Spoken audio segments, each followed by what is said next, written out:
Hello guys and gals, and welcome to another episode of Legendary Aspects. Today we're going to be going over a legendary aspect known as the Smiting aspect, and the Smiting aspect is kind of a strange one. It's got multiple conditions. Let's read it off first and then we'll talk about it. So you have a 20% times increased chance, critical strike chance, against injured enemies. Now, injured enemies specifically are enemies that are below 35% health.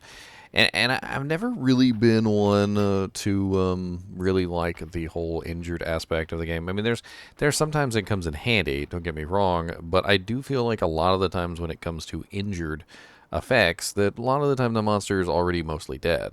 Trash mobs, monsters that are not quite trash mobs but not quite elites, ultra elites. For the most part, most of them don't, like, by the time they get down to 35% HP, it really doesn't matter a whole lot.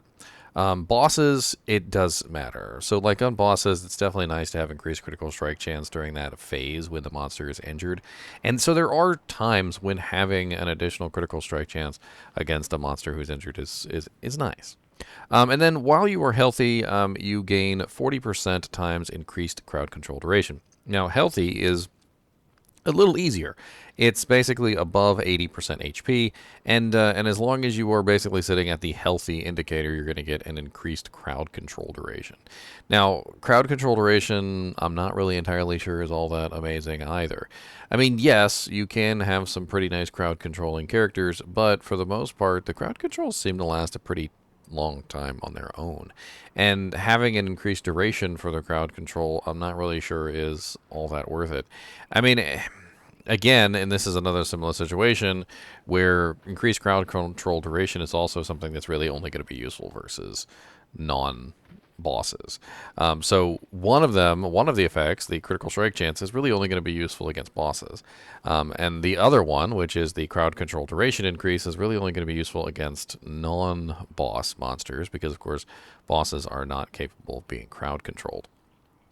All in all, I'm not really like super duper excited about the way this particular item works.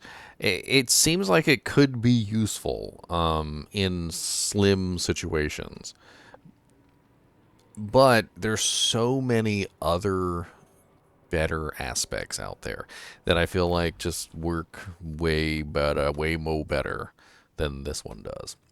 I think we can even see this. I'm not entirely sure because it is one of those like damage on Tuesdays kind of a thing.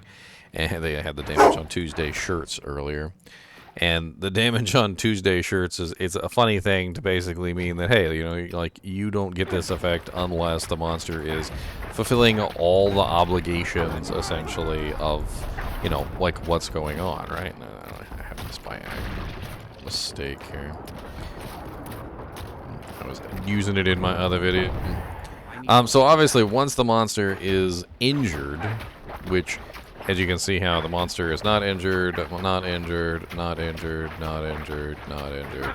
It's going to take, there we go. Now the monster is in the injured status, right? So I have a injured monster here. He is as low as he can possibly go, and my critical strike chance is going to go up because of this ring. But it's not really going to show the critical strike chance, though. That's the thing, is that even though I do have an increased critical strike chance, it's not really going to show that increased critical strike chance versus this monster. It's going to be something that just sort of happens in the background, which is lying character screen. I swear this game just loves to just put all these. I'm not really a big fan of these buffs that are, you know, like damage on Tuesday kind of buffs, where it's like, yes, you can get yourself a 20% increased critical strike chance, but you have to have, you know, the monster hits to be injured, and then you also, like, if you're healthy, you also get this bonus, and then, this one's not as bad, but the injured status effect in general just tends to be less useful, in my opinion, than others. I actually hypothesized a long time ago that you could potentially create a alternate set of equipment specifically for when a boss was injured. Because the thing is that until the boss is injured, the aspect is useless, right? So what you would do is you would have like an alternative ring sitting in your inventory, something else that you could potentially use, right? So you'd have an alternative item, and then you take that alternative item and you would put it on when the boss reaches that injured state. And so you would basically just have an alternate set of equipment for those times when the monsters are injured. And it's an interesting way to do things, and I've seen people do it. I've seen some streamers do it. Back when Lilith was actually difficult to kill, it was one of those things that I actually saw quite a few of the streamers do to get the maximum amount of damage that they possibly could.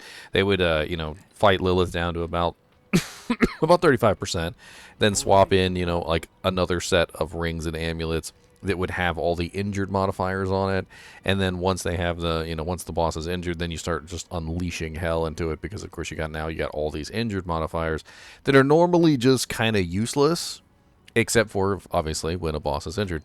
Now we can extract this, and it is capable of being used on one-handed, two-handed gloves, amulet, and ring.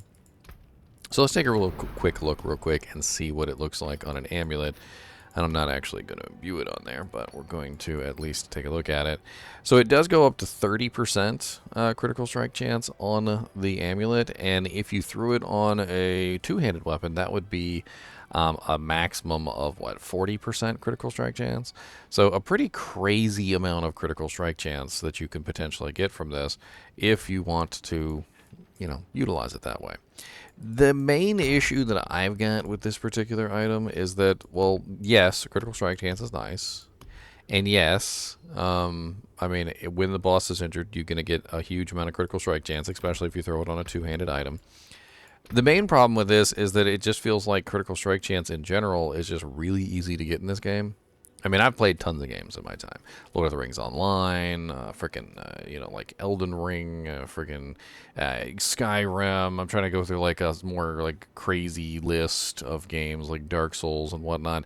And critical strike chance is something that in some games is very difficult to obtain. And and I remember in Lord of the Rings Online, you could only get up to a certain percentage of critical strike chance, and then after that, it was next to impossible to get any higher. But in this game, it's actually relatively easy to hit almost 100% critical strike chance. In fact, with my character in particular right now, I have 38.6%, and then if I tack on one of my abilities, just one of my abilities, you'll notice that my 38.6% crit strike chance goes up to a pretty crazy level. There's also auto crits like on the Druid. There's a bunch of different ways that you can stack critical strike chance to the moon and back, and that's kind of like the whole shtick here. So as you can see, I'm at 38.6 right now. I'm going to tap my Bone Storm, and my Bone Storm is going to bring me up to 58.6%. And this is just one of the many ways that you can increase your critical strike damage. And that's kind of like the thing, right? Is that the critical strike chance itself of the ability isn't necessarily as amazing as it seems, and then on top of that, there's a condition which requires the monster be injured, which also makes it less useful because it's only going to be active, during the end of the fight when everything is winding down, when the boss is already on a low health, and you probably got him staggered and a bunch of other things, which... And then the other side of this is that it makes obviously the crowd control duration last longer. And maybe you are playing a character that has extremely long crowd controls. Maybe you're a freeze sorceress, or maybe you're a stun barbarian, or maybe you're a knockdown rogue, or whatever it may be. And you just want your dazes and stuns and everything to last longer. I mean, a 40% times increase in crowd control duration sounds interesting, but how much is that really? I really don't know. That's part of the issue, is I really just don't know. The aspect seems a lot less useful than it is, though, and I don't really think I would probably utilize it on much builds at all. Anyway, as always, I do appreciate you guys and gals watching my videos, even when we're just talking about the aspect of... the hell was the aspect called? I totally just brain farted it because Cody barked in the background here, and just like straight up up. It's the smiting aspect. That's right. My brain fart cleared itself. However, if you do want to find this, if you want to find the smiting aspect, I do recommend that you check out the gambling tool over at Diablo4.life. So there is a gambling tool that Proner and I have created that basically you just plug in your aspect that you're trying to get, like for instance the smiting aspect, and it's going to tell you the best possible places to gamble for the smiting aspect. In this particular case, it's one-handed weapons on the barbarian, or it's focuses and focuses on the sorceress and the necromancer. So you see it's a 0.069 for both the focuses and also the one-handed weapons on the barb. Everybody else has a lower possible chance. As you can see, like the druid only has a 0.066, and the rogue has a 0.061, and so forth and so on. And of course, if you were to try it in one of the other slots besides the one-handed weapon or the focus, like an amulet, it just gets even worse, and there's even less of a chance that you're going to obtain it. If you want to check this out, there will be a link to Diablo4.life in the page, but you can always just go there. It's Diablo4.life. Anyway, as always, thanks for watching, and keep watching.